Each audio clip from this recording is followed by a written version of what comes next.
السلام عليكم، جمعة مباركة عليكم، يا رب تكونوا بخير. أنا علي عبد العزيز، بروكر، مستشار عقاري، بروبرتي كونسلتنت، سمسار، سميها زي ما تسميها. أنا برضو كائن مهندس من الكائنات المهندسة الكتير، وده كارنيه الرعاية الصحية بتاعتي، عشان أنا عارف إن الدنيا لبش اليومين دول، وأي حد ممكن ماشي في الشارع يقول على نفسه مهندس. أنا برضو عايش في كومباوندات تقريبا نص حياتي الحمد لله، ما بين مصر وما بين دول تانية، والحمد لله عندي شغف كبير جدا، بس ما عنديش جوع. يعني ده نقدر نقول الحمد لله ان هو من ربنا، جعلني سبب ليا فيه، وناس تانية برضو اسباب ليا فيه، هفضل شاكر ليهم طول حياتي، وربنا يكرمنا يعني جميعا. احنا هنا ليه؟ احنا هنا انا جاي اقدم كونتنت، محتوى. محتوى ده هيكون محتوى خفيف على القلب، لطيف، هادي.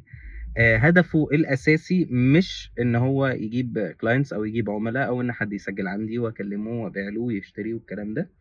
هدفه الاساسي هو صناعه محتوى جديد في الماركت العقاري. المحتوى ده يمكن في ناس كتيره بتعمل حاجات شبهه، بس مش نفس الحاجه بالظبط، فبحاول ان انا ادخل روح لطيفه جديده في المجال. يا رب ربنا يوفقني فيها، ويوفقنا جميعا لكل حاجه احنا حابينها. هو يعني زي ما هنقول ممكن براند سيتنج او براند كرييتنج، براند باسمنا. حاجه مختلفه، لكن اكيد برضو مش هيمنع ان يكون سبب ان يجوا عملاء والكلام ده كله، وان ربنا يوفقنا ونبيع لهم عادي. يعني ده برضو سبب من الاسباب، ولكن هو مش السبب الاساسي. ايه يا باشا هدف الفرشه اللي انت فرشتها في الاول دي؟ انت بتتنطط علينا؟ لا خالص، انا بعرفك بس انا مين. بحاول ابين ان انا الكونتنت بتاعي هيكون مختلف، عشان انا هحط نفسي مكان الكلاينت في الحاجات اللي انا بتكلم فيها، لان انا كنت كلاينت في يوم من الايام. انا شغال بروكر بقالي حوالي سنتين بس، وكنت كلاينت، وليا قرايبي كتير كلاينتس، واشتروا معايا واشتروا مع غيري، واشتروا من زمان واشتروا دلوقتي واشتروا من سنه واشتروا من سنتين، وعارف ان الناس بيبقى ليها تجارب سيئه وبيبقى ليها تجارب كويسه، والحمد لله انا مريت بيها وغيري مر بيها، وعندي تجارب معينه هقدر ان انا اتكلم عنها. فده بس السبب ان انا شرحت الكلام ده كله في الاول. الحمد لله انا هتلاقي الكونتنت عندي الى حد ما كبير مختلف.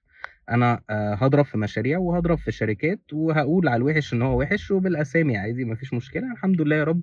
انا لو قعدت بكره في البيت ما يهمنيش جامد. انا الحمد لله شغال الشغلانه دي عشان دي اللي لقيت نفسي فيها، ودي اللي حبيتها، ودي اللي عجبتني فعلا، بغض النظر عن ان فلوسها الحمد لله كويسه، بس ده مش السبب الاساسي خالص. طيب ايه المحتوى اللي انا اقدمه هنا؟ وربنا يستر يا رب، ومفيش حد مشهور يخش يسرق الافكار.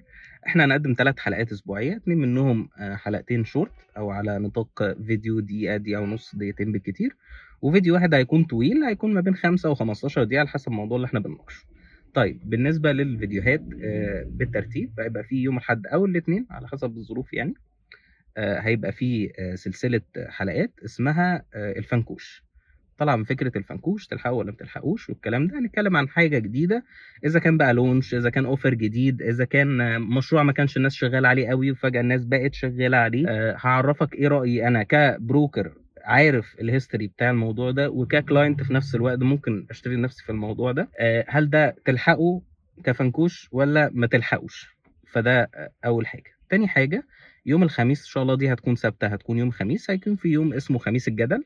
وده هنبقى بنناقش نقطه جدليه موجوده في الماركت دلوقتي، اذا كان حاجه جديده ابتدت تحصل في الماركت كله، زي مثلا اوفرز اللي على سنين كتير، او يعني حاجه جديده كمعيشه، او كناس بقت بتشوفها في الكومباوندات، او حاجه جديده حتى في العلاقه لما بين البروكر والكلاينت. ودي مش شرط تبقى موجوده كل خميس قوي بشكل ثابت، لان في اسابيع مش هيكون في نقطه جدليه نتكلم عنها الا لو حاجه عامه قوي. الاساس بتاع الشانل هنا، والحاجه الاساسيه التعليميه اللي مش هتكون قوي بشكل خفيف على قد ما هي هتكون حاجه انفورماتيف، هتكون يوم الجمعه. هيكون في سلسله اسمها ليه. يعني الحلقه دي مثلا هتلاقي اسمها ليه انا هنا واحنا بنعمل ايه. ليه دي هناقش فيها حاجه كبيره محتاجه شرح كتير، يعني مثلا زي ليه حاجه معينه بتحصل، ونبتدي ان احنا نفصصها، وليه هي بتحصل، وليه احنا المفروض ناخد بالنا من واحد اتنين تلاته، والمفروض ان احنا نحط الاحتياجات بتاعتنا في حته واحد اتنين تلاته، عشان نشوف هل دي حاجه هتفيدنا احنا ولا مش هتفيدنا. وبالتالي ده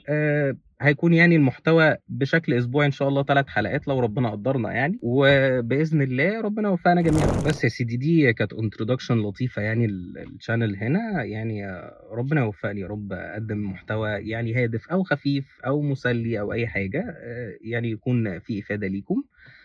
ويعني لو محتاج اي استشاره عقاريه تقدر تخش تسالني، تبعت لي على الرقم ده، او تكلمني فون، هتلاقيني ان شاء الله برد عليك، وبنصحك حتى لو مش هتشتري معايا ما فيش اي مشكله. وبإذن الله لو أنت عايز تتابع السلسلة بتاعتي، أي سلسلة من ال3 دول، تقدر تعمل لايك وسبسكرايب عشان ييجي لك إن شاء الله كل جديد.